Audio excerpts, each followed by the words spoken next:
support the movement is at facebook.com/MI Healthier Tomorrow. And Clearly Community is brought to you by Michigan Education Trust. Before college tuition doubles or triples in cost, you can lock in today's price with help from MET. Starting at $14 a month, there's more information at setwithmet.com. Listen again next week at this time for another segment of Clearly Community right here on your favorite Clear Channel Media and Entertainment radio station. Listen to the latest from spring training. Tune in to your hometown station while you're away on business. Hear live news as it's happening from the city it's happening in. Only iHeartRadio gives you 1,500 live radio stations from across the country, so you'll never miss a thing. Never miss a thing. iHeartRadio has 15 million songs to create your own music station. The Perfect For feature. Perfect for any mood or moment. And best of all, it's free. Download the app now at iHeartRadio.com. iHeartRadio is now available on the new Hewlett-Packard NVX2 with Windows 8. I knew I had a problem. I tried counting calories, eating and eating. Nobody else could possibly understand. We understand. We're Overeaters Anonymous, and we have helped thousands of people stop their compulsive eating and start living a healthy, rewarding life. With OA, I am living again and loving it. Start living the life you deserve with help from Overeaters Anonymous. Find us on the web at oa.org.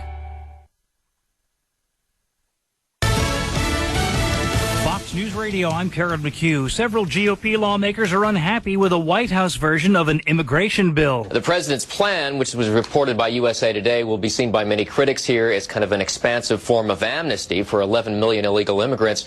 One Republican senator calls it half-baked. Now, the plan would offer what they're calling lawful prospective immigrant status to really just about anyone, even those with criminal records would be included. Fox's Doug Luzader, the president says if Congress doesn't act in a timely manner, then he'll submit a plan of his own.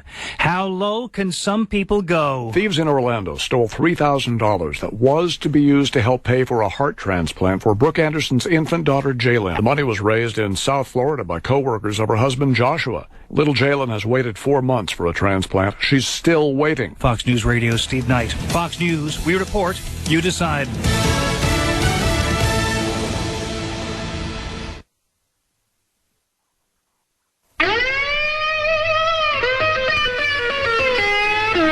Well, you dadgum government, you sorry so-and-sos.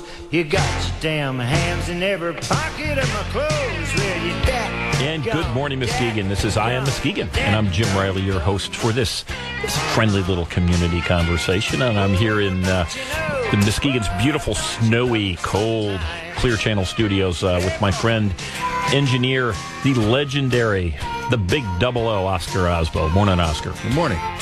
And hey, it's nice to be back here, sort of.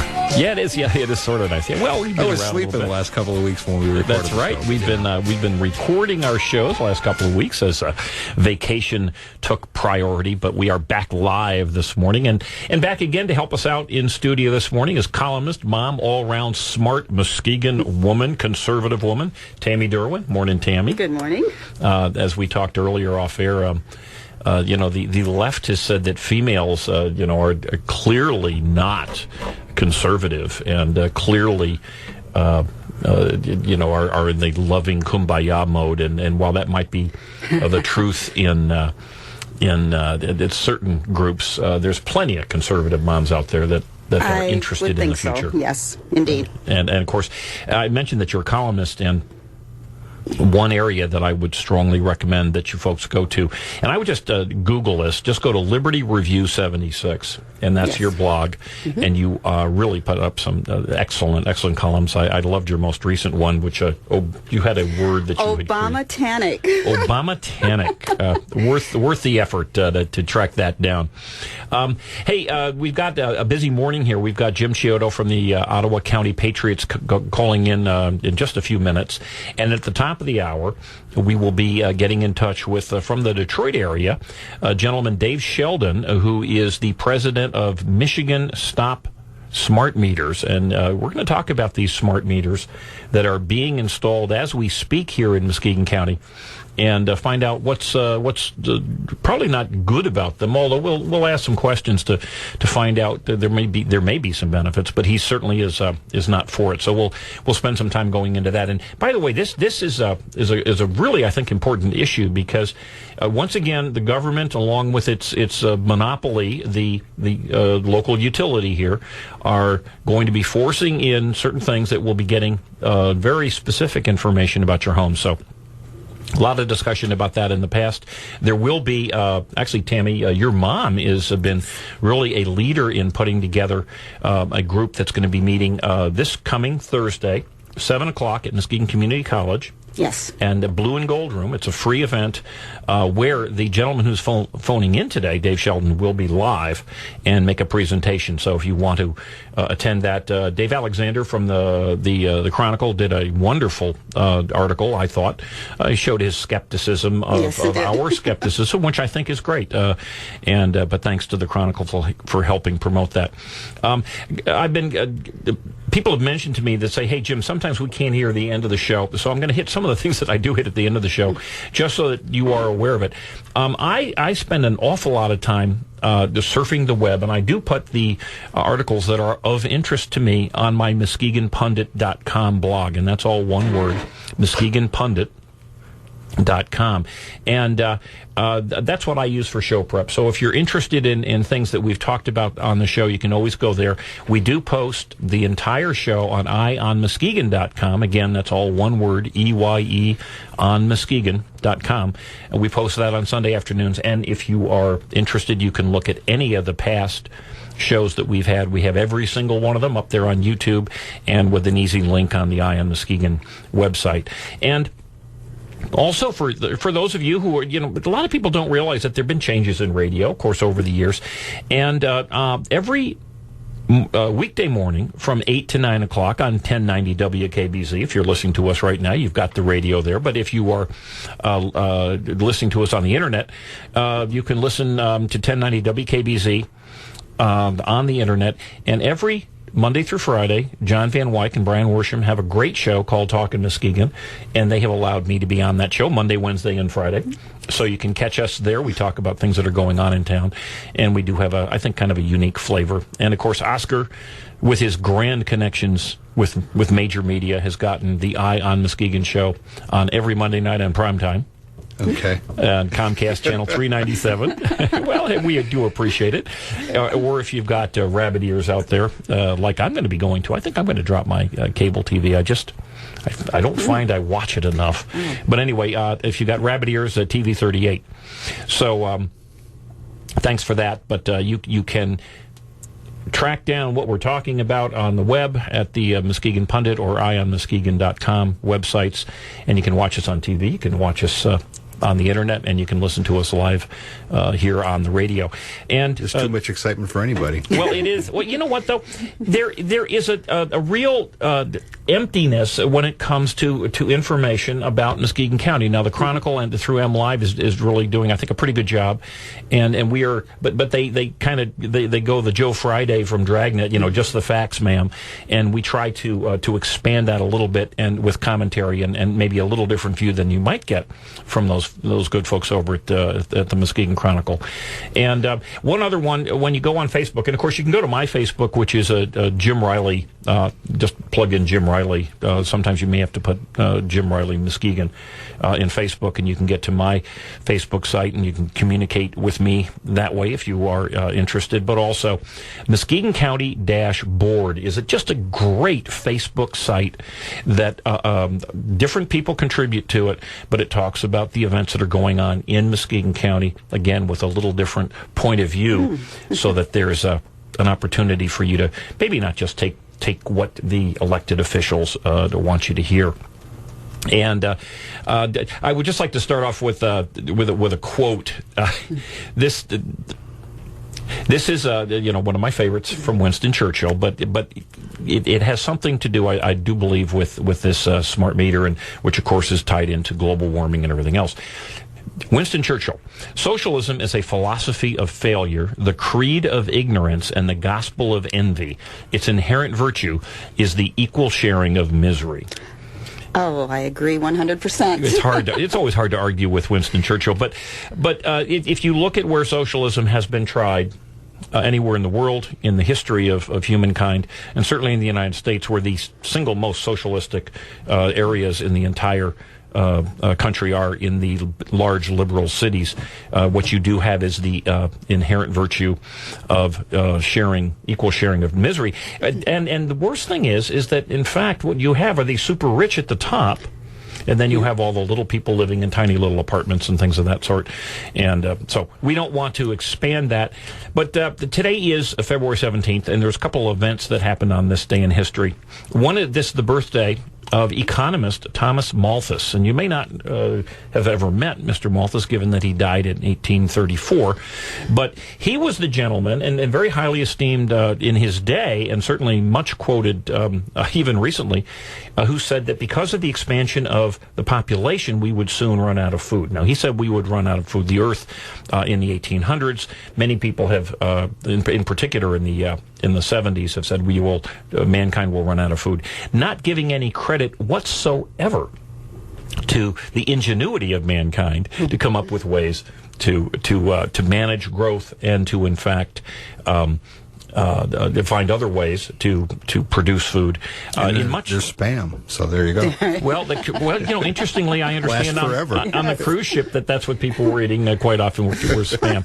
But the reality is that all the doom and gloomers out there say, if you don't give us your money, if you don't give us your power and your freedom, you will starve or you will run out of power, electricity, and other types of energy. It doesn't work. It hasn't worked. Humankind has the ability to adjust, and as long as governments don't get involved, they prosper. Yes. Well, generally they do, and in this kind of mode of how did that trusting of government work out?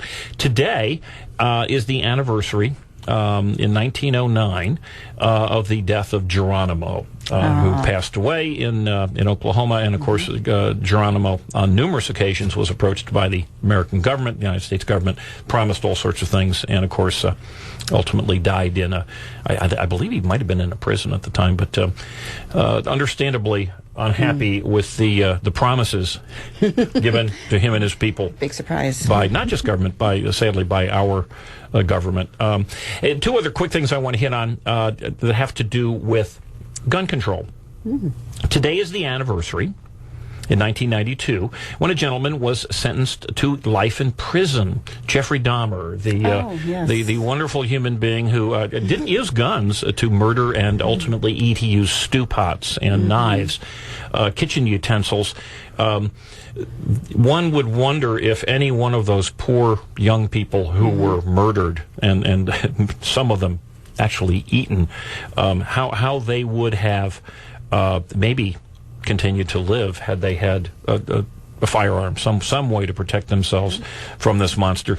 Clearly, the police, the government of Milwaukee, all those people who have promised to protect those folks, they did nothing. As a matter of fact, Dahmer was only caught because of one of his young victims was somehow able to escape. Yeah. So if you're going to be depending on government protection, as Mr. Geronimo and others did, you might want to think again.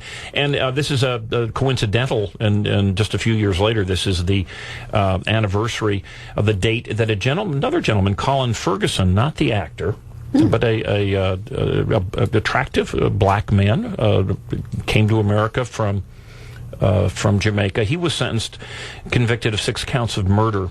And you may remember on the Long Island Railroad, he decided he didn't like white people.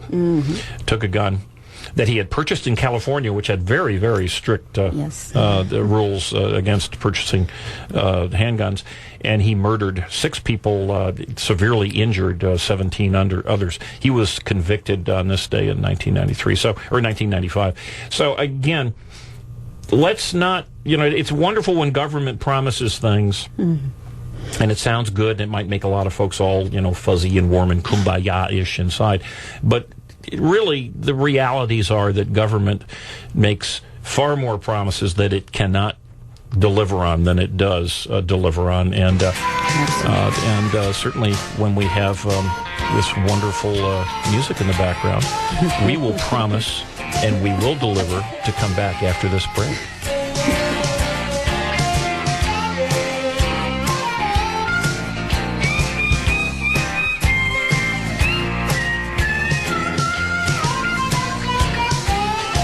Oh, don't you love me sometime?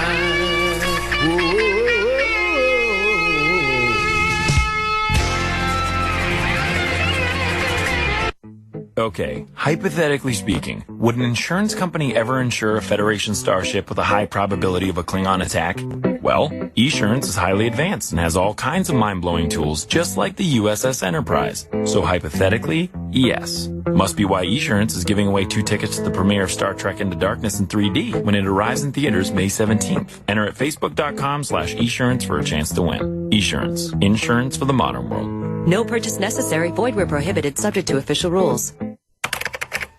You can save a ton online with News Talk 1090 WKBZ. This week, save half off with Habs Good Eats and Treats at 2445 Lakeshore Drive.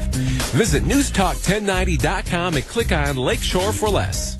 A message from Orlando Bloom, Joel Madden, Nicole Richie, Neo, and Taya Leone. 24,000 children die every day from preventable causes. Like not getting enough food or medicine. Or clean, safe water to drink. But we are gaining ground. A generation ago, twice as many children were dying. Still, 24,000 every day? I believe. I believe. I believe. Believe. I believe that number should be 0.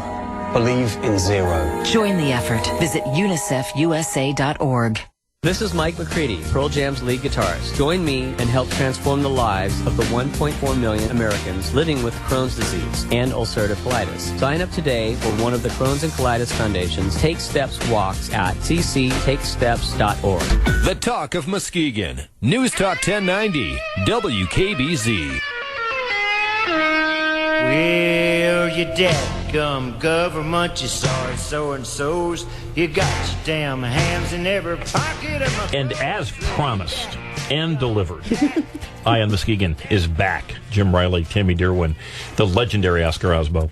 And also, as promised, what we didn't deliver, we thought we were going to have somebody calling in, and we might still, about the upcoming the Michigan Republican Convention, which is coming up this weekend. And there's a bit of a...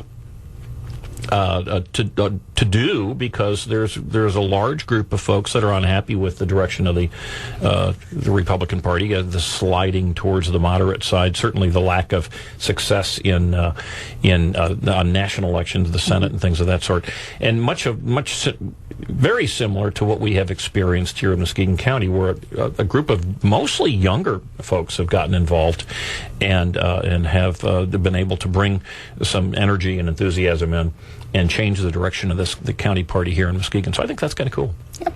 So anyway, a couple things that have happened in Muskegon, and I'll just kind of run through them kind of quickly. And Tammy, Oscar, jump on any that grabs you. But here we have a state that's got significant problems, and we've got a group of people. Matter of fact, the state employees that have decided that schools that have Indian mascots, they should be shut down, somehow punished and forced to change their mascots, and which is, the perpetually offended are going to be perpetually offended.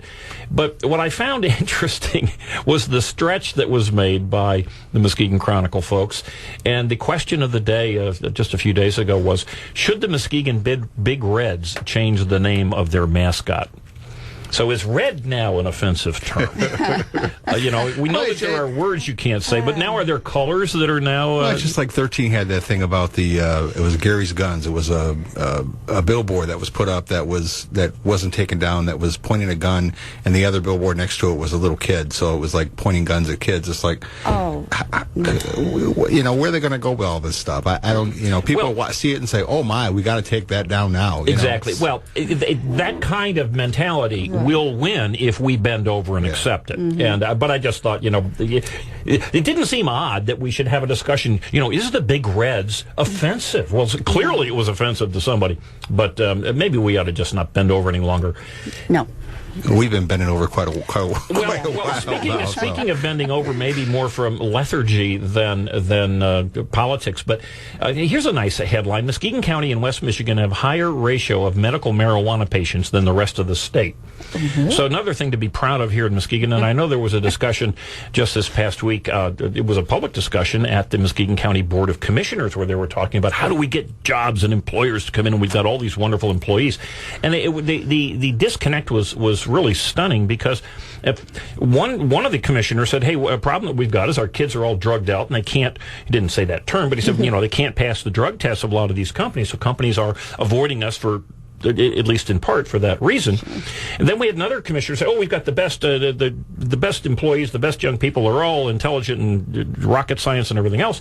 And here we have the highest medical marijuana patients than the rest of the. Come on, when you smoke a joint, don't you get a little philosophy flowing and the juices going in the brain? I mean, come on, dude, I do. How many? How do you think we do this show?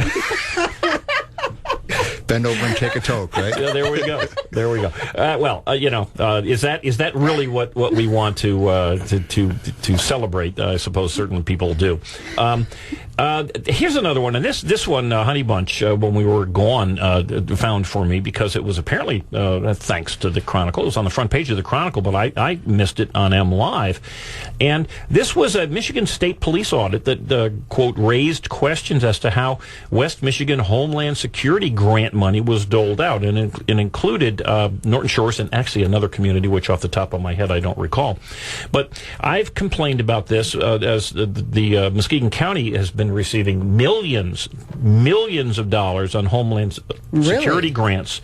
There is absolutely no follow-up, at least by the county commission, that agrees they must vote to accept these grants. In the county's case, it goes straight to the sheriff, and everybody trusts the sheriff, right? He would never, shift monies in a way that would be inappropriate. Well, the same type of trust in government was given to the folks who are involved in Norton Shores. I believe it was the fire department. At this point, there's no guarantee of guilt, but there certainly was enough that people are looking at it. If you allow people to accept free money, government money, with absolutely no follow-up, you are encouraging stupidity, criminality, who knows what. Again, these are the things that are happening every day. And as we continue to consider giving our government more and more control over our lives, more and more control over our incomes, we want to take those nasty rich people, and instead of having them keep, let's say, an extra $10,000 a year that they might use to buy things or invest or hire people, give it to these government folks, that same $10,000, who is really going to do the best investing or spending of that money. And time and again we're finding it's not being delivered upon. An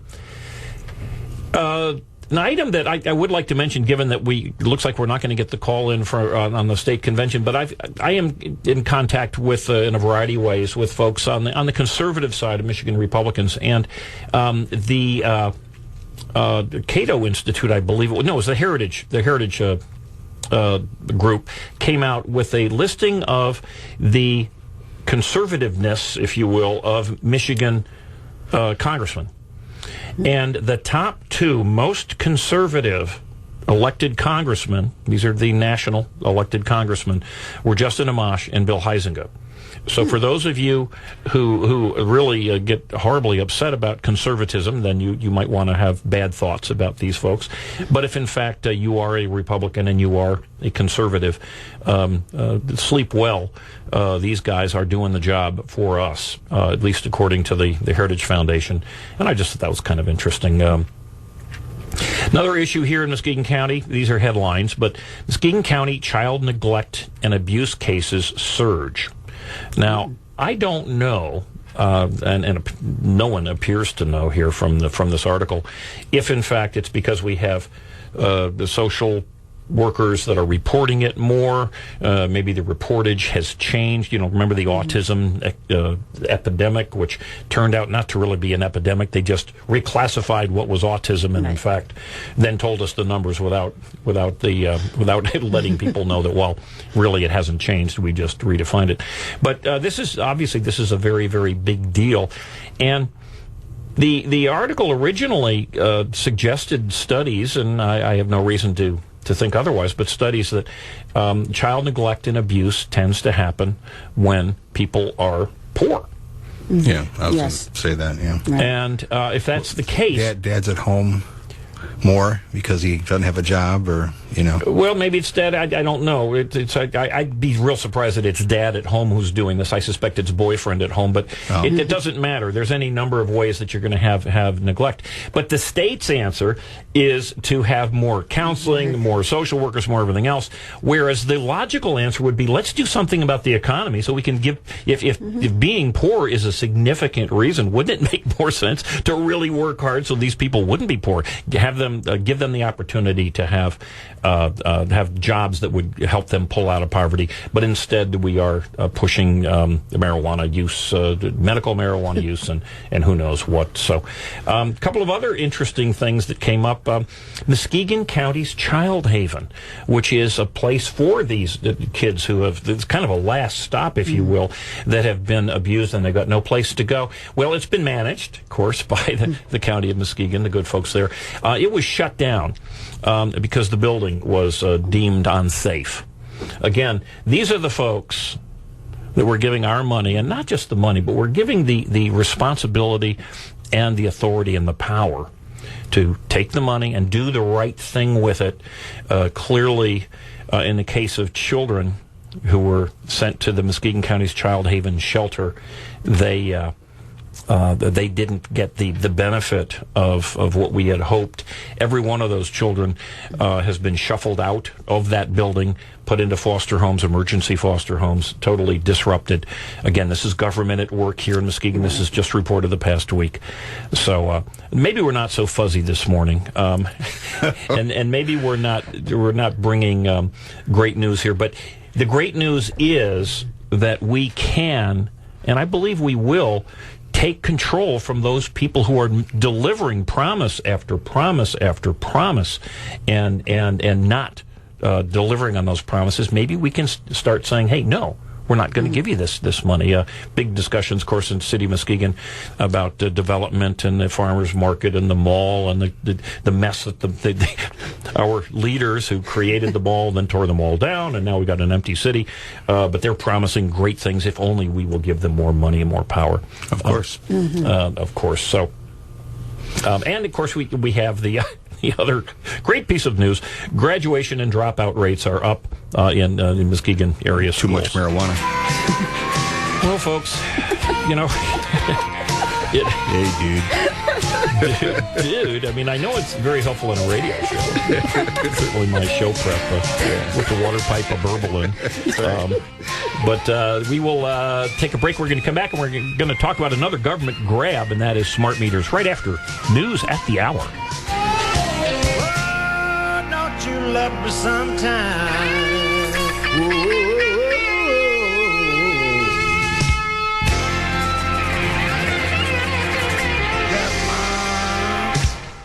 Be honest. Will owning a bigger TV help you get ahead in life? Will another pair of shoes make you a better person? Probably not. But what if you could speak another language? If acquiring a new language excites you more than acquiring more stuff, then wait till you hear this. As part of its biggest language learning event in history, Rosetta Stone is giving away demos of its powerful language learning software absolutely free. For your free demo, call 1-800-377-8189. And Rosetta Stone has made language learning more convenient than ever. Learn on your computer or iPad, then practice on the go with your smartphone or MP3 player without ever opening a book or memorizing boring vocabulary again. Do you want more stuff, or do you want a language that will last a lifetime? After all, it's all about priorities. To try a free demo of this powerful language learning software, call 1-800-377-8189. Again, get your free demo now. 1-800-377-8189. That's 1-800-377-8189. The Talk of Muskegon is News Talk 1090, WKBC Muskegon, and heard 24 hours a day on WOOD HD2 Muskegon. It's your car. You take it to people you trust. You're what rip out your linkage. That's just an estimate, little lady. They're your children. You want to keep them safe. Hey, kids, shut your traps! It's your health. You want a doctor with experience. Hey, Joan, I'm Skip, and I'll be your doctor today. I'm fine. Thanks. It's your finances. You want to go to the experts. It's quick and easy. Cut your payments by 50%. Go to people with experience, real people you can trust. We've got to find a way to get out from under this debt. We can help. The National Foundation for Credit Counseling is a nonprofit organization that has been helping people for 60 years. Our certified counselors can help you eliminate your debt and teach you ways to stay out of debt. Speak with a counselor today at 800-388-2227 or visit debtadvice.org. National Foundation for Credit Counseling. Real solutions for real people. This is a public service campaign for the NFCC. Army Specialist Andrew Pike became paralyzed while serving in Iraq. Andrew and his father explained the impact of his injury. At first, you think, I want my son to be able to walk. My injury was a gunshot wound to the left abdomen from a sniper. My first contact with paralyzed veterans was in Walter Reed. Paralyzed Veterans National Service officers work with our injured veterans to ensure they get the benefits they have earned. NSO Michael Killen explains. We try to reassure them what benefits are out there, and we try to educate them and take some of that stress away from them. Paralyzed Veterans of America helped Andy get the auto, housing, and vocational benefits he earned. PVA did a fantastic job making sure that he got those benefits on a timely basis. Right now I'm going back to school to earn a degree, and I'm just spending time with my wife and child. To learn how you can help our paralyzed veterans, visit PVA.org. A public service message from Paralyzed Veterans of America. I knew I was stuck at this kid's house for the night. I decided to just go to sleep and get the night over with. But those guys came into the bedroom and got into a massive pillow fight. But let me tell you, it's not easy falling asleep when a sweaty little kid falls on you every 5 seconds. Even after the lights went out, Raleigh and his friends stayed up. A bunch of them snuck up on me to try and pull a hand in a bowl of warm water trick. Well, that was enough for me. I went downstairs to sleep in the basement even though it was pitch black. I left my sleeping bag upstairs, and that was a mistake, because it was freezing. I think it was probably the longest night of my life. When the sun came up this morning, I found out the reason it was so cold. I was sleeping right by the sliding glass door, and some fool had gone and left it open overnight. That really stunk, because if I knew there was a way to escape last night, I definitely would have taken it. To read more about the sleepover, check out Diary of a Wimpy Kid, The Last Straw by Jeff Kinney. Explore new worlds and check out more cool books at your local library, and visit read.gov. Brought to you by the Library of Congress and the Ad Council. America had just gone to war when Felipe Adams volunteered. I knew what I was signing up for. I knew the consequences. I took a bullet to the side and left me paralyzed. For Armando de la Rosa, the Navy was a chance to serve and see the world. I got medically discharged in 2001. Armando and Felipe were brought together by a unique organization that serves our paralyzed veterans. If there was no PVA, it would be a lot of confusion. Our training is to better the veteran. We help out with the auto grant, the special housing adaptation grant, education, prosthetics. Our main focus is spinal cord injury and disease, but we see anybody. First thing he had asked me before he even asked my name was I being taken care of as a veteran? And I thought that was pretty good. Changing lives, building futures. That's Paralyzed Veterans of America. To learn more, visit PVA.org. 9867. News Talk 1090 is the Talk of Muskegon. Well, you dadgum government, you sorry so-and-sos. You got your damn hands in every pocket of my clothes. Well, you dadgum. Dadgum government. This is EyeOnMuskegon, and we are back again. And as promised, we're going to talk about these smart meters. I don't know about the rest of you out there, but I would hope at some point you're starting to realize that if the government or the monopolies out there start talking smart, it almost always is the opposite of.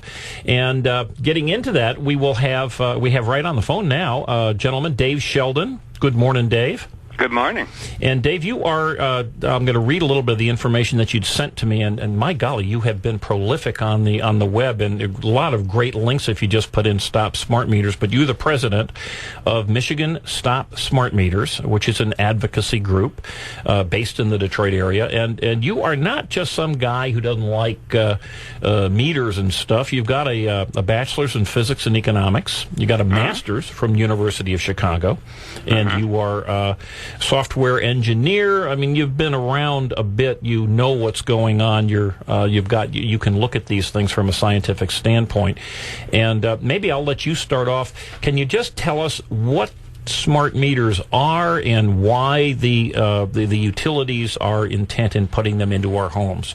Sure. Smart meters are a new type of meter that does a number of things that the old meters didn't do. For one thing, they have the ability to send by radio signals to the utility and report your electric usage in a very fine or granular way. This could be once an hour, or it could even be once every 5 minutes.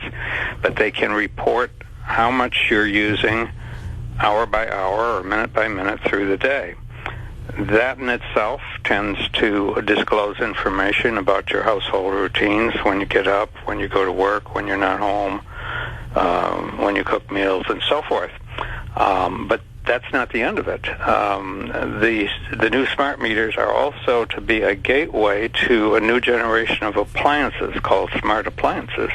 And they all come with chips in them, and they are designed to communicate by radio with the smart meter and in turn pass information back to the utility. So once we get those smart meters in the home, they'll not only know our hour by hour or minute by minute usage, but they will also know which exact appliances within the home we're using at any given time. Well, now that almost sounds like a good idea. It seems to me that if you know, the term knowledge is power. If in fact you know when and what appliances you're using during the day, and you sit down and take a look at it, you can analyze it and make intelligent, informed decisions to reduce your energy cost, which of course is likely to reduce your energy use. It seems to me like that's a really good idea. Well, the problem with it is that the information is not being gathered primarily for the benefit of the utility customer. It's being gathered for the benefit of the utility, and we have every reason to think that this information will sooner or later be sold to third parties. It'll be sold to insurance companies, banks, marketing outfits. It'll be turned over to the government, probably without a warrant. All of these things is where the information is going to flow. What evidence do you have to support what you just said? Because my understanding, and correct me if I'm wrong here, but my understanding has been that the utilities have said absolutely this information will not be shared. They've got a long history of treating their customers' privacy with the utmost concern. They're saying publicly, I know that in one of the articles that I had read, I believe it was the Consumers Energy spokesman Roger Morgenstern, who said that they in fact would never do what you're just suggesting that they would do. I understand that they say that.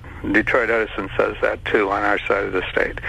But the reality is two things. First of all, the temptation to do this is going to be enormous because there's enormous amounts of money that can be raised by selling the information. Plus, we have the reality that it's already going on in California. California state law poses no obstacle to them selling this information, and in fact there's been kind of a bidding war between different companies as to who will pay the most money for the information. We think it's only a matter of time because the utilities can say, well, we're not going to do this, but on the other hand, there is no state or federal law that prevents them from doing it. So what they say today will soon be forgotten. Once the system is in place, who's going to stop them from selling the information? That's our point. And the other thing, too, is that I think sometimes people get a misconception of us. They think that we're anti-technology or something. We're against progress. That's not really the case. I've spent my whole career in the technology field, research, basic research, and also software design and development. I'm very much pro-technology, as are, I think, most of the people that are associated with us. And so we're not looking to oppose technology. The thing about this thing that really sticks in the craw is that the utilities have never given any kind of rational explanation as to why they need to collect all this detailed information. Always it's going to be, well, we're going to help you to understand your energy usage, but we think that's a smokescreen. It doesn't, and I hope you realize that I tend to agree with you, but I will play devil's advocate here to a certain extent. But the argument that has also been posited, aside from the fact that they promise not to do anything with the information, other than share it with you so that you can make your life better, but also this will reduce the need for collecting the information by hand. In other words, this is going to be a more efficient, more technologically logical way of gathering the information for billing services. And that seems to make sense to me. That is a valid point, and I think some type of automatic meter reading system probably makes sense, because it would eliminate a lot of labor that does not need to be expended. And I mean, of course, in the short run, you look at that and you say, well, it's going to put people out of work, at a time when the economy is not so good. And that's true also. But in the longer run, we do want, technological progress does consist in eliminating jobs so that people's energies can be put in other directions. Well, the buggy whip lobby still complains. Perfect, I'm sure. Perfect example. Well, I think if we look at it strictly from the technology point of view, it's a wonderful, innovative way to move forward. But we have to realize we are putting our trust in the government, and that doesn't work. And we already know that the government is building a huge collection facility out west where every electronic transaction is being recorded, or will have the ability of being recorded. Well, wait, I'd not heard this. Tell me a little more about We this. talked about it last time I was here. Well, I'm old and I forgot about it. Well, they are building this warehouse facility that will be able to collect your cell phone, your conversations, anything that's done electronically, even swiping your debit card. So it's pretty reasonable to think that a smart meter could also be transmitted to a warehouse facility. Well, but isn't it, again, I'll play devil's advocate here for a sec, but isn't it true that clearly with no dissent whatsoever, the utilities and the federal government have said, no, not in any way, shape, or form are we going to use this information other than to help you make your life better? Dave? Yeah, I don't buy that. I think if that were the objective, it would be accomplished by other means. I mean, people could buy devices. If there were really a demand for that, let's just say the consumers really wanted that information, some company would pop up and offer you a home monitor that you could hook up yourself and get your own information. Well, no, actually, you don't need the utility company to do that for you. I understand that those devices exist. I read an article within the last few months about someone who had hooked one up and found some interesting and money-saving things. But they did it on their own, and the information was kept within their own home. Right, and that's the way it should be done. The thing of it is that the utilities have never advanced a rational explanation why they need all this. They talk in vague terms about the smart grid and how important it is that we make a transition from the old grid, electrical grid that we've had for 50, 100 years to this new smart grid concept. And, well, this is supposed to do all kinds of things. It's supposed to be enable us to conserve energy. It's supposed to help with peak load management. It's supposed to deal with outage detection and a variety of problems. But they've never advanced any kind of sensible explanation as to why they need to collect all this detail. It doesn't make any sense. And we've asked this question again and again, and no utility company spokesman has an answer. It has never been answered. That, to me, that's a compelling point, and unfortunately, it's not one that really hit you on the head with a sledgehammer. But if you think about it, they're saying we're going to force you to provide us this information via the machine that we're putting in your homes, but we promise not to use that information, even though there's no reason that the information needs to be sent to the utility. It could be still kept right within the home. That's right. So, in other words, I'm from the government. Trust me, I guess is kind of the way. Right, exactly. We talked about Jeffrey Dahmer and Colin Ferguson and Geronimo this morning, folks who either abused government trust or accepted it and didn't get really what they were promised. Let me ask you this. One of the things that Roger Morgenstern, and those of us who live here in Muskegon, Roger's been around at Consumers Energy as a spokesman for many years. Very nice, very pleasant guy, and I suppose that's why he was able to keep his job. But one of the comments that he had is quoted of making was, quote, "We actually show over the 20-year life of the meter there will be a $40 million benefit to our customers in terms of energy savings." Well, $40 million seems like a lot of money. Why not take the 40 and run? Well, the Michigan Court of Appeals looked at this issue, and they came to a rather different conclusion. They reviewed what the Public Service Commission had done, the studies that had been done or not done, and they said there's no evidence, there's no solid evidence on the record that there are going to be any kind of savings for utility customers commensurate with what it's going to cost the utility customer. Bear in mind, the costs of all this are paid for by all of us, partly through our electric bills and partly through our federal taxes. But we're paying for this, and no utility in the nation has been able to show that, through a demonstration project or market research or anything like that, that the savings are there that more than offset the cost.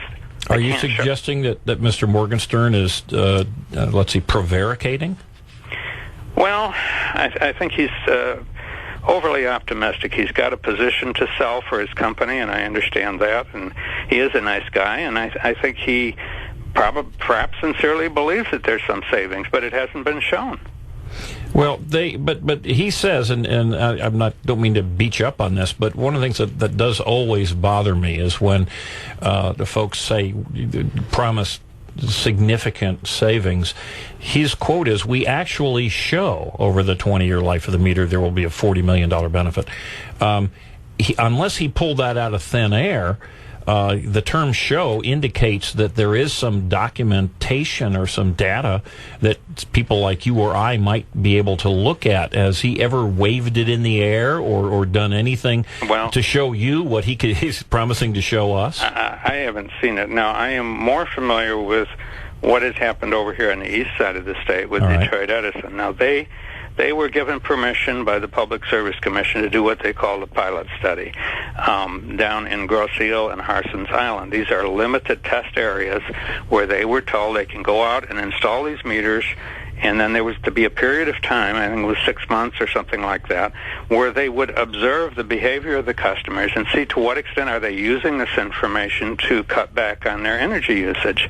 Well, that pilot study was never completed. They never got results to show from those pilot studies that the people were in fact using the information. This is the biggest criticism, is that the vast majority of customers will never use the information. Now, maybe some technophiles or geeks will use it, but most people won't. They're too busy to use the information. Well, let's dig into that a little bit, because one thing that's always really got my antennas twitching, and they're twitching right now, is when a study is done using someone else's money, and a utility, of course, they are a cost-plus business, so whatever amount they spend, they get their profit popped on top of it because they do have a monopoly. But when they take essentially customers' money and they put it into a study in order to prove something, in order to show something, and yet they don't complete it, that's really got a fishy smell to it, doesn't it? It does indeed, and that's what our Attorney General thought. Michigan's Attorney General at the time, Mike Cox, said this isn't right. They shouldn't have gotten a green light to go ahead and do mass deployment of these meters without completing the pilot study. and the Public Service Commission let them go ahead, and so they massively deployed these throughout Oakland County, Wayne County, Washtenaw County, all without proving that there's any savings. And the Attorney General said, no, this isn't right, and he took the case to court. The Michigan Appeals Court agreed with the Attorney General that it had not been shown and this decision came down last April of 2012. It had not been proven that there's any savings, and they kicked it back to the Public Service Commission and said, do this over. We want to see some solid data. Now, during this time, these meters were being deployed, though, and installed in homes. Is that correct? That is right. Okay, so now that there's been this little more than or a little less than a year, this judicial decision, where does it stand? Well, where it stands is that the Public Service Commission had to reopen that case. It was a closed case. It was their case number U15678, if anybody's got a pencil. But they had to reopen that case and completely review the question of whether these things are cost justified. Now, that case is in progress and probably won't be completed for, I think it's due to be completed sometime around May or June. So we're going to get a revised decision that may or may not support further deployments of the meters. Now, David? Yeah. I had some information here that these meters could cost the individual homeowner up to $500 per installation. Is that true? I would be skeptical of that. Okay. I had heard figures more like $200, and the homeowner doesn't pay it all at once. It's just put in as an additional monthly charge on their bill, so that over a period of time, they may have to pay $200 or $300, I guess, for these things. Well, there's a capital cost involved in the device itself, but there is also cost in removing and disposing of the old meters, and of course there's the labor involved, and then of course there is the servicing over time. We know these old meters, they seem to last forever. I'd be interested in the testing and the promises of longevity that are being made for these new meters.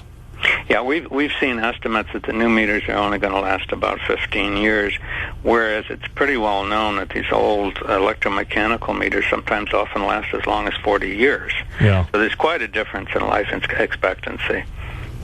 Well, I'd like to, if we can hold these thoughts.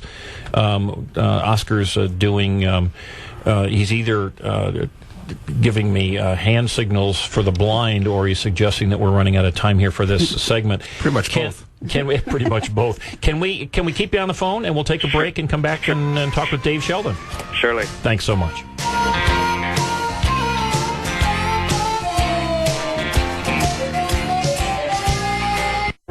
Live across the Great Lakes State, you're connected to Michigan's most widely listened to radio program, Michigan's Big Show, starring Michael Patrick Shields. Michael Patrick Shields is on the air. This will not be the kind of week that goes quietly into that great weekend. This is going to be a busy day. There is a lot happening today. Join Michael Patrick Shields live weekday mornings at 6 on News Talk 1090 WKBZ, the talk of Muskegon. The full moon lights the silver rails winding around dark mountains and over steep gorges of jagged rock and one freezing cold rushing black mountain river. I wish there was enough time to describe all of the funny twists and turns that led up to now, but there isn't enough time because there's a ticking clock and the two passengers we care most about don't know anything about it. To see what happens next, visit read.gov to read The Exquisite Corpse, a riveting adventure pieced together by John Sheska, Shannon Hale, Daniel Handler, and other popular authors. Explore new worlds. Read. Brought to you by the Library of Congress and the Ad Council. Army Specialist Andrew Pike was paralyzed by a sniper while serving in Iraq. Paralyzed Veterans of America helped Andy get the auto, housing, and vocational benefits he earned. You can help our paralyzed veterans. Visit. A message from Orlando Bloom, Neo, Joel Madden, Lawrence Fishburne, Taya Leone, and Nicole Richie. They do not have to die, but they do. 24,000 children every day. They die for reasons we can prevent. Like not getting enough food or medicine or clean, safe water to drink. 24,000 children every day. But we are gaining ground. A generation ago, twice as many children were dying. Still, 24,000 every day? They don't have to die. They do not have to die. They don't have to die. but they do. They die because they are young and vulnerable. They die because through no fault of their own, they are poor. 24,000 children. 24,000 children. 24,000 children every day. My name is Taya Leone, and I believe. My name is Joel Madden. My name is Nicole Ritchie. My name is Neo, and I believe. My name is Lawrence Fishburne. My name is Orlando Bloom, and I believe that number should be 0. Believe in 0. Join the effort. Visit unicefusa.org. The Talk of Muskegon. News Talk 1090. WKBZ. Well, you dadgum government, you sorry so-and-sos. You got your damn hands in every pocket of my clothes. And hey, it's not just the government's got its hands in every pocket of your clothes. It's these utility folks that seem to have grown extra hands and have been able to find your pockets. And we are here today at EyeOnMuskegon talking with Dave Sheldon, who is, among many other things, the president of Michigan Stop Smart Meters. And David, off air, we are chatting about different things. And Tammy, you've got a point you wanted to jump on. Well, yes, whether these meters are $200 or $500 to install, they will be passed on. The cost will be passed on to the consumer. And it just takes me back to when Obama mentioned that our utility prices will necessarily skyrocket. And I can't help but think that this is one of his ways of making this happen. Yeah, he famously said, under my plan. Under my plan, correct. Utility electric prices will necessarily skyrocket. How's that sound to you, David? Because isn't this an idea to save money? Well, it sounds like something that he might have said. I can't say that I've heard the quote myself. But it's on YouTube. He said it. Yeah. I think the where that would be coming from is that perhaps we need to ration our energy usage. You know, this country back in 2007 passed something called the Energy Independence Act, and part of the idea behind that is to make us more independent of Mideast oil, and that in turn may reduce the chances that we're going to have to go to war again to defend our oil. So, there's two drivers behind this: energy independence and also the global warming notion that, we're putting out too much carbon dioxide, and so we need to cut back on energy use in order to cut back on carbon dioxide. These are the drivers. We've had 4 presidents now who have backed these policies, beginning with the first President Bush in 1992. At the time of the Rio Conference, he informally committed this nation to something called Agenda 21, and that has to do with conserving all sorts of things, conserving energy, conserving land use, you name it. I mean, that's too big a topic to go into, obviously. We did have a show on it a few months back. Yeah. But then every president since then has pushed us further along this path. In 2005, we had something called the Energy Policy Act. 2007, the Energy Independence Act. In 2009, we get Obama's stimulus bill, and he appropriated $3.5 billion with a B dollars for smart meters. And that's the immediate driver. That's what's pushing all these utilities. They want to get their share of that money. Well, let me. Now you're telling me something I didn't know. Are federal dollars actually being used to buy these, or what's the $3-some billion ultimately to be spent on? Well, it's kind of like priming the pump. The $3.5 billion was to get the program kick-started. It's far from enough to pay for the whole program, but it was enough to incentivize a number of utility companies to start this process rolling. And the rest of the money they will get through their various public service commissions and give them permission to pass it along to the customer. Ultimately, probably 80 or 90% of the cost is going to be in our monthly utility bills. So it'll be in the utility bills, plus it'll also be in the money that we borrow from China and put on the younger generation's credit card that we can't pay. That's very true. And Jim, there's one thing we haven't touched upon yet, and that is this whole privacy argument is only part of the reason that we're fighting this. The other reason is the exposure to the electromagnetic radiation. And this is an issue, let me put it this way, there's a minority of our people, and it's variously estimated to be somewhere between 3% and possibly as high as 15%, but nobody knows for sure. They're what we call electrosensitive. These are folks that can immediately tell when they're in the presence of radio waves or electromagnetic radiation, and they become ill immediately. I mean, they get headaches, they get nausea, they can't sleep at night. I'm not one of these folks, so I can't speak from personal experience on that. But a number of the people that are in our organization have that problem, and I kind of think of them like the canaries in the mine. And I'll tell you why. It's because, well, only a minority of our population gets these immediate symptoms. We are all at risk. The entire population is at risk in the long run. I'm talking about like 15, 20 years out. For diseases like cancer, Parkinson's disease, other neurological diseases, these things are going to take time. You know, we have... Let me, David, Tammy had been looking at some information, because when I've heard of this fear that you are elaborating on now, the thought occurred to me, well, hold on, these devices are going to be outside the home, and they're going to be communicating, I would imagine, in a particular direction, but they're not even going to be in the home. But now Tammy tells me that she'd been looking at, apparently these, you'd mentioned these smart, I love the term smart, because that infers the rest of us are stupid, but these smart appliances are now going to be in the home. Tammy, jump on this. Yeah, I looked up Brillion through the GE brand, and I was just amazed at how many appliances are already in production to handle the smart meter technology. So they're sending out electronic data from your, let's say, your refrigerator out to the media. Smart meter. So it's not just analyzing and recording your electric usage. It's sending other information? That's what I understand. David, is that what you understand? Yes, that is what I understand. And I think the utilities have certainly been less than honest with the public in disclosing all this. They keep repeating their mantra, which is all we're doing is measuring your total energy consumption. You'll hear these kind of statements from utility spokesmen all the time. It's just not true. They are gathering an enormous amount of data, and they're not being forthcoming with the public about it.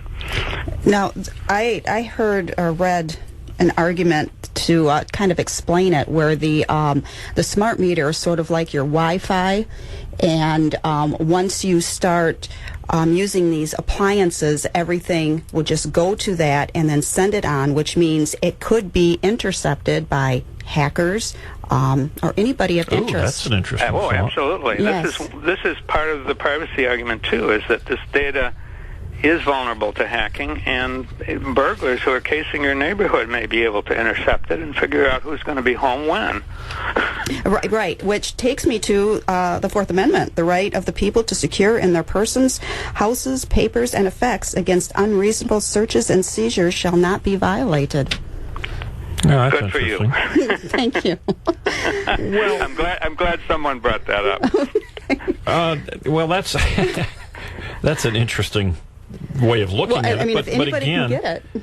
Well, you know, I think it's important to maybe re-clarify that in the old days, how much you spent on your electric bill was not a political issue. It was not a moral issue. It was actually pretty boring. No one would be interested. But now, as it has become, certainly with the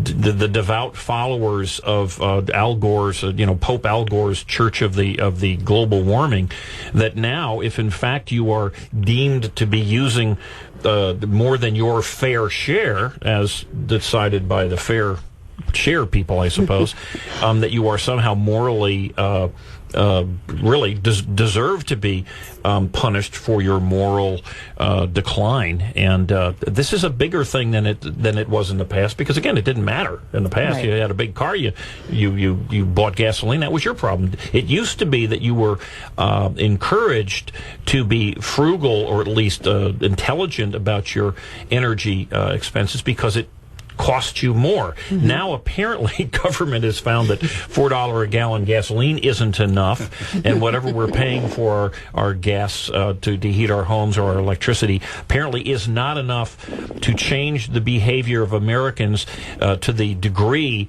that is deemed acceptable by those people who are making the rules. That's right. The old idea used to be that power companies would would meet our needs, and that if our demand for electricity grew, they would build more power plants to meet those demands. The new idea is that the supply of electricity is going to be more or less fixed, and they're going to regulate us so that we don't use more than what they can supply. And then they're going to avoid building these new power plants by pursuing this strategy. That's the idea. And, of course, that's part of the global warming agenda. One thing, I want to mention, if I may, Jim, before we run out of time, is that we do have a meeting coming up this Thursday at Muskegon Community College. We're going to be doing a meeting on smart meters, and we'll talk about all of the things that we've just been talking about. I will be speaking there, and we have another speaker, Diana Osterman, will be there as well. It's in the Blue and Gold Room at Muskegon Community College this Thursday at 7 o'clock, and we hope that some of your listeners will come join us for that. Well, we certainly hope and expect that a lot of our listeners and a lot of folks in Muskegon County and adjoining counties will attend. It is a free event. Again, 7 o'clock Thursday evening at Muskegon Community College, the Blue and Gold Room, which is relatively easy to find in a somewhat confusing area. And we're going to continue to promote this during the week, too, on the Talkin' Muskegon show and others. But if we could go back to the health issue, because I have been one of these folks who has been skeptical about the claims of people talking about getting brain cancer from cell phones. And apparently there have been many, many studies about that have yet to prove any real connection between cell phone use and brain cancer. Are the types of radio, whatever, the emissions coming from these smart meters, is that similar? Is it a different issue? Is it the same? Why do you believe they're dangerous? Well, a couple of things. For one thing, we need to look at the cumulative exposure from all sources. Maybe any one of these things wouldn't be so bad if it were just the cell phones or just the Wi-Fi, but when you add them all together, the direct exposure from radio and TV towers, of course, and cell phones and Wi-Fi and baby monitors and garage door openers and what have you, and you just keep piling on and piling on, the cumulative exposure may reach a point that the human body really wasn't designed to handle. And nobody knows what that limit is, really. I can tell you that we have experts. The World Health Organization, in their most recent statement, said that this type of radiation is considered a possible carcinogen, and we have declarations by important doctors and scientists. Dr. David Carpenter, for example, State University of New York, has written extensively about this, as have others. There's a lot of information about experts and what they have to say about this on our website. That's MichiganStopSmartMeters.com. People want to see these studies, they can. Just from an intuitive point of view, we know that the human body is an electrical mechanism. Our body is constantly sending signals to the different organs by electrical means and also chemical messengers. But electrical signals are important for the body to control itself. Now, you create all these electromagnetic fields. They, in turn, induce currents within the body. And maybe the body can handle it, and maybe it can't. Nobody knows for sure. Well, there's a significant difference, too, between a husband and a wife deciding to get a baby monitor in their home, or utilizing a garage door opener or a Wi-Fi router, than having the federal government step in and put one of these devices in every single building, multiple places in some buildings in the United States without anybody's choice, too, don't you think? Oh, yeah, absolutely. I think you just nailed a crucial point, and that is that these are not voluntary. We have a choice whether to use a cell phone or not, and many of us choose either not to use them or we use them sparingly for situations where they're absolutely needed, but we try to avoid overusing them. We have that choice. We have that control within our own lives, and likewise we have a choice whether we want to use Wi-Fi or not. But we have no choice about the meters. They're putting them in. They're forcing them on us. There was a story in the news recently about 2 women in Naperville, Illinois, that were arrested by the city police because they wouldn't allow a smart meter to be installed. And we've had similar incidents. Wait. Okay, let's go back to that. How could you possibly get arrested if you say, I don't want a smart meter installed? Well, because in Naperville, it's the city government itself that owns the electric utility, and they passed a city ordinance that says everyone shall have one of these meters. And if you try to prevent them from installing it, you're in violation of the city ordinance, and they have the police arrest you. Holy moly! So the city? Oh, well, no, that's the answer. Then have the federal government take over, or certainly the states or cities take over all of the distribution, given that it is a national security issue, as we have been told so often. And then we can start putting people in jails, which in many cases, like here in Muskegon, we are looking for additional prisoners because we're looking for an excuse to build a new jail. So this is wonderful opportunity for the growth of government and real high-paid jobs, too, right? I like your humor. I honestly, I wish it was just humor. It's certainly a thought. Who knows? We may have created a monster here.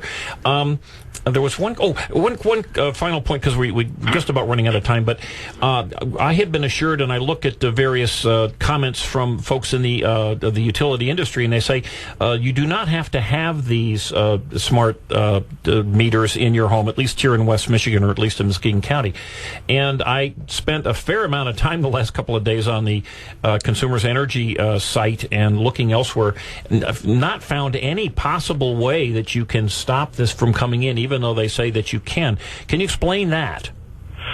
Yeah, well, the utilities, the 2 big ones, Detroit Edison and Consumers, both have what they call opt-out plans or proposals that are before the Public Service Commission. They want to be able to charge you extra money if you're not going to take one of their smart meters. That's the basic idea. They claim that's going to cost them additional because they have to then manually read the meters, and there's a cost for that, and so forth. And they say we can't let people opt out of the smart meters unless they can pay extra money, and for that they need permission from the public service. So as of now, there's no official opt-out plan, as far as I know, with either Detroit Edison or Consumers. What they will do, though, I think, at least they do it here on the east side, is they'll put you on a delay list. If you object strongly enough, they'll put you on a list and say, well, we'll hold off on installing it for now until we see what the Public Service Commission is going to do. I think that might be the case with Consumers as well. Okay, could you do a little homework between now and Thursday when you come into Muskegon County and get us the information that specifically those who are interested in getting on a delay list, get us the either the web address or the phone number, or at least some specifics as to how an individual might get on that delay list? Okay, I'd be glad to do that. All righty. Well, I think we are running out of time. Oscar's making frowny faces at me. David, Sheldon, you have been a wonderful guest. Thanks so much. This is a big issue. You may agree or you may not agree with this. You may think that this is just a bunch of tinfoil hat folks running around, and that's your right. But it certainly makes sense for you to educate yourself as to what's going on here. I know that Tammy and others have done the same. And you have an opportunity next week, or this week, Thursday, February 21st, 7 p.m. at MCC to get more information on this issue. So we'll be back after this break. Thank you so much, David. Thank you, Jim. Bye.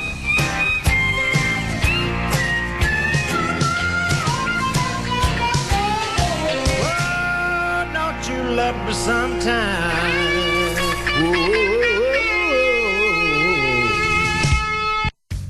Benton Chevrolet Cadillac GMC has extended your auto show savings. Right now, you'll still get auto show bonus cash of $500 only at Benton. Get 0% financing on select models, savings up to $8,000 on a 2013 Chevy Silverado, and $500 in auto show bonus cash. Shop the largest GM selection you'll find in Michigan, and nobody sells you a new vehicle for less. The time to buy is now. Plus, you'll receive the additional $500 bonus cash, and the biggest auto show discounts are waiting for you. Plus, we want and need your trade, and nobody is paying you more for it than we are. Get behind the wheel of a new 2013 Chevy Silverado 4x4. Payments as low as $198 a month. Chevy Cruze only $89 a month. Or a Chevy Equinox just $119 a month. $500 auto show bonus cash. Only at Benton Chevrolet Cadillac GMC. Both sides of Henry Street, Muskegon. But hurry, time is running out for you to save. It's where Michigan shops. Benton. This is Mike McCready. You probably know me as one of the founding members of the rock band Pearl Jam and the band's lead guitarist. For the last 24 years, I've been living with Crohn's disease, a chronic and often painful digestive disease. Luckily, I have my disease under control. But so many of the 1.4 million Americans living with Crohn's and a similar disease called ulcerative colitis live day to day not knowing when their disease will strike next. The Crohn's and Colitis Foundation is committed to transforming the lives of those impacted by Crohn's and colitis toward a future based on well-funded, cutting-edge research. You can help by joining one of CCFA's 130 Take Steps walks taking place around the country this year. Make the decision now to join us and take a step toward a future free from Crohn's and colitis. Sign up today at www.cctakesteps.org. That's cctakesteps.org. Take a step. Register today. A message from Liam Neeson, Orlando Bloom, Lawrence Fishburne, Salma Hayek, Mia Farrow, and Taya Leone. They do not have to die, but they do. 24,000 children every day. They die for reasons we can prevent. Like not getting enough food or medicine or clean, safe water to drink. 24,000 children every day. But we are gaining ground. A generation ago, twice as many children were dying. Still, 24,000 every day? They do not have to die, but they do. They die because they are young and vulnerable. They die because through no fault of their own, they are poor. 24,000 children. 24,000 children. 24,000 children every day? My name is Taya Leone. My name is Salma Hayek. My name is Orlando Bloom. My name is Mia Farrow. My name is Lawrence Fishburne. My name is Liam Neeson, and I believe that number should be 0. Believe in 0. Join the effort. Visit unicefusa.org. I knew I had a problem, but I didn't know what to do about it. I tried counting calories, I took pills, eating, and then more eating. I really wanted to stop, but nothing could make me stop. At one point, it was so bad that I just felt like giving up. I felt so alone. Like nobody else could possibly understand. We understand. We're Overeaters Anonymous, and we have helped thousands of people just like you. People who want to stop their compulsive eating and start living a healthy, rewarding life. Overeaters Anonymous, help me get my life back. Now I eat in a way that's healthy and good for me. I never realized what I was missing out on. With OA, I am living again and loving it. Start living the life you deserve with help from Overeaters Anonymous. Find us on the web at oa.org. A word from the cast of Hot in Cleveland. Want to hear a joke? Oh, yes, sure. What's the #1 killer of women? Well, you're still here, so that rules out crankiness. And tracksuits. Heart disease. But that's a joke? No, it's an absolute fact, but the American Heart Association says you can save lives by passing it along to 5 women you love. Aww. So I'm starting with 3 I tolerate. That's a joke. Find out more at goredforwomen.org. Car number 7 is pulling into the pit. What's my winning diabetes plan? Start taking action now for diabetes. Medication. Got him. And my insulin supplies. Exercise. Most days. Blood sugar level on target. Diet. Eating healthy. A1C under control. Managing diabetes, including controlling blood sugar, is a team effort that requires a plan that's right for you. For more information, visit standfordiabetes.org. A public service of TCOYD made possible with support from Sanofi Aventis, U.S. Army Specialist Andrew Pike became paralyzed while serving in Iraq. My injury was a gunshot wound to the left abdomen from a sniper. My first contact with paralyzed veterans was in Walter Reed. Paralyzed veterans National Service Officer Michael Killen. We try to reassure them what benefits are out there, try to educate them and take some of that stress away from them. Right now I'm going back to school to earn a degree, and I'm just spending time with my wife and child. You can help our paralyzed veterans. Visit pva.org.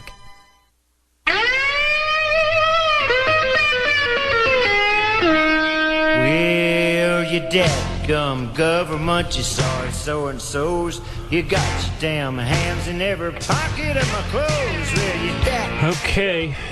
Get zippers on your pockets, folks, because the government has now found another way to slide their greasy little fingers into those pockets, and that's using... Velcro's not good enough anymore. Velcro is not good enough. Staples Zipper, are not good enough. Zipper and maybe a super glue might work, but they're now utilizing the utilities to get into your pocket, and I would say that interesting. The headline on the news at the break was, of course, gas prices at their highest ever. Remember when gas prices were significantly lower than they are now? Oh, yeah. And how the media, in unison, top to bottom, was excoriating President Bush about what an awful guy he was and how families were giving up pizza and giving up medical care and drugs and pharmaceuticals and everything else, and how awful it was. And now, for some reason, now that the prices are significantly higher and unemployment is way higher and employment is way lower, everything's supposed to be up is down, and everything's supposed to be down is up, as Al Gore, the Pope of global warming, has so famously said. But now they don't seem to be upset. Now just the expansion of big government is good for you, and we really promise, sort of like a 16-year-old boy on a date, we really promise this will be good for you, and nothing bad will happen. And I don't know if you're a female, you probably can relate to that a little more than a guy. But let's face it. Let's face it. That's exactly what's going on. Trust me. I'm from the government. I'm here to help you. But Oscar, you made I think, an extremely good comment, in particular coming from you. I knew that was coming. I never claimed to be the sharpest knife in the drawer. You've been taunting me off air, so I had to get a little bit. But go with that, because I think that's really of interest. Well, I was saying the biggest thing that surprised me was when I had the paper coming from my pacemaker to say what I'm not supposed to be around, and listed just about everything on there. I used to have my cell phone in my breast pocket. I couldn't have a cell phone next to it. I couldn't have Wi-Fi. I couldn't have OnStar. I couldn't be in a car with OnStar. I couldn't be, around any electrical. This is radio, electromagnetic, the same exact stuff we're talking about from these smart meters. Right, and so they said I couldn't be around this, and this. I mean, they show you the different levels as far as dangerous. The main thing is not to be around power tools, but that's already a given for me anyway. So I don't consider myself very good around power tools. But anyway, well, neither of us has extra fingers that we can afford to lose. That's right. But yeah, the biggest thing that surprised me was the Wi-Fi, because I'm around my computer 24/7 just about, and same with the cell phones. I mean, anything electrical magnetic field can affect the pacemaker, so which means it could affect my heart rate, could affect all kinds of wonderful things. So well, there's clearly an issue. You have been told by your physicians, by the surgeons and the folks that put this device in your body to keep you alive. They've told you that you've got to fear, or at least to fear these electronic emissions. So protect yourself and be prudent about it. And yet we got the federal government at the exact same time, not just putting these things into your homes, but they're putting these into every building, every business. You go into a mall, each one of these stores is likely to have one of the smart meters sending out these emissions. You are not going to be able to escape this barrage. Can you imagine the increase in these emissions? I mean, it's not just in your own home. And yet there's been no studying, no testing to say, at least hint that we're really sure they're not dangerous, when in fact we've got the medical community right now telling tens of thousands, maybe hundreds of thousands of Americans, watch out already. This is even before this. Yeah. Well, it was kind of funny too, because the first book they gave me was about an inch thick, and then the second book was just like the ones to really watch for. It was just like a 5 or 6 page book, but it had everything in categories. But yeah, I just the alternative, of course, is not good. So I think I'll stick with a pacemaker. Well, for someone with a pacemaker, absolutely. The alternative is death or severe injury. And let's face it, we in America, well, we're probably going to see a tsunami of lawsuits over the horrible hurt, the emotional hurt that people in Muskegon have suffered by having to hear about Muskegon Big Reds, and our class action litigation in America is in part killing this country. And you can be sure that the class action lawyers are already preparing their briefs. They're already hiring additional staff to initiate these lawsuits, which will not be against President Obama or Mrs. Obama. They will be against your local utility. And if your local utility is sued and loses, no one in the utility is going to get fired. No one in the utility is going to lose a bonus. They're just going to add it to your bill. Right. And charge you more.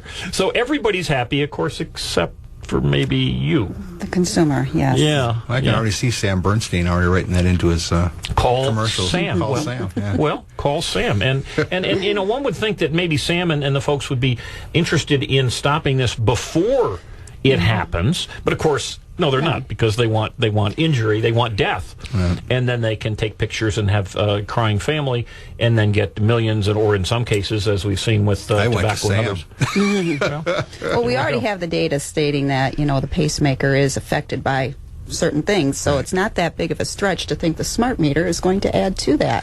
It's clear. Yeah. The data's there, and then Tammy, you did this research on these new, which apparently is going to be all these major utilities within your house, where it's not just your meter sending out the information. Your refrigerator and your washer and who knows, probably your telephone and everything else will be sending information to the meter within your house. And get this, we already got on your computer, that's for sure. Yeah. And this here, it says, our new whole home sensor connects to the consumer's electric panel and allows them to understand their energy consumption without waiting for their electrical provider to install the smart meter. So there's more technology you can use right now. Well, as I said, these you can buy meters that are not smart meters, but in fact these are little meters that you can buy yourself. They're relatively inexpensive, that will help you analyze your electrical use. This is, as far as I'm concerned, the health benefits are a huge potential, and again, why would you install them in every building in the United States, multiple of them in every building in the United States of America,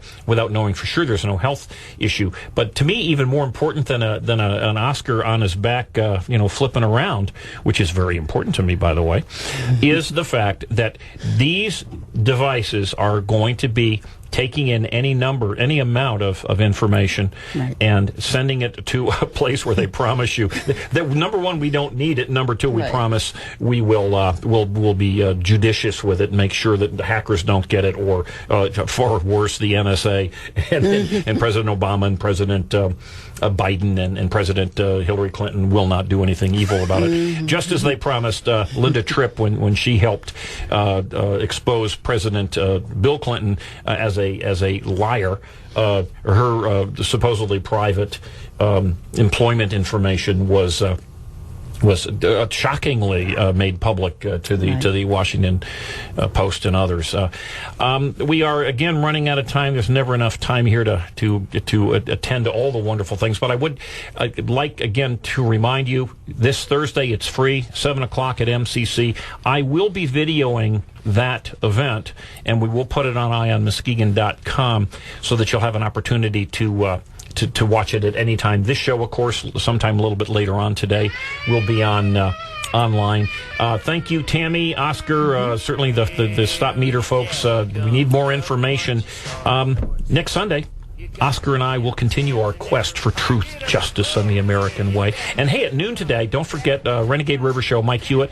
Mike's asked me to be on again, so I'll be on in another 2 hours. Oh my golly, it doesn't get any better than that.